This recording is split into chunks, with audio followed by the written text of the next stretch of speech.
ইচ্ছাকৃত একটি ঘটনা ঘটে গেছে। সেই ঘটনার পরিপ্রেক্ষিতে উভয় পক্ষেই একটা জায়গায় আসছে যে ঠিক আছে আমরা ভবিষ্যতে আর ঘটনা ঘটতে না পারে, সে কারণে উভয় পক্ষে উভয় মামলার আসামিরা আজকে বিজ্ঞ আদালতে হাজির হওয়ার কারণে উভয়ের জামিন পেয়েছে।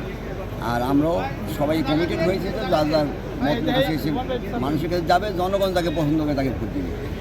তাই আমাদের যে মামলাগুলির উৎপত্তি হয়েছে বিজ্ঞ আদালত সন্তুষ্ট হয়ে আমাদের জামিন দিয়েছেন, বিজ্ঞ আদালত সন্তুষ্ট হয়ে আমাদেরকে জামিন দিয়েছেন এবং আমরা এখন স্বাভাবিকভাবে পরিস্থিতি যাতে শান্ত থাকে আর আমরা কেউ কোনো অশালীন মন্তব্য উশৃঙ্খল আচরণ করব না।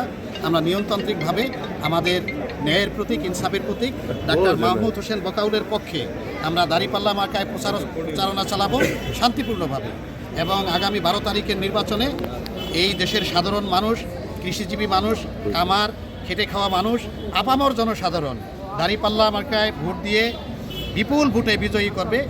ভোজেশ্বর বাজারে সেটিকে কেন্দ্র করে GR 27/2026 এই মামলাটি আমরা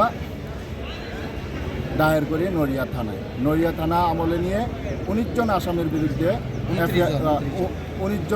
বিরুদ্ধে এফআইআর দায়ের করেন। আর তাদের যে মামলাটা ছিল 27/26, এখানে আমাদের বিরুদ্ধে এফআইআর করে, সেখানে 29 জন আসামি ছিল আমরা। পরবর্তীতে এই ঘটনায় যখন চিকিৎসা নিতে যায় নড়িয়া উপজেলা স্বাস্থ্য কমপ্লেক্সে, সেখানে আমাদের ছাত্র শিবিরের জেলা সভাপতি সহ অনেকের উপরে হামলা করে। সেখানে আমরা 12 জনকে আসামি করে আমরা নড়িয়া থানায় একটি মামলা দায়ের করি। সেটির নাম্বার হচ্ছে GR 32/26 এবং সেই ঘটনাকে কেন্দ্র করি তারা আমাদের 8 জনের বিরুদ্ধে GR 31/26 মামলা দায়ের করেন। সেই মামলায় আমরা বিজ্ঞ কোর্টে আমাদের দুটি মামলা GR 27/26 এবং 32/26 এই দুটি মামলায় আমরা শুনানি করি। বিজ্ঞ আদালত সন্তুষ্ট হয়ে আমাদের জামিন করে।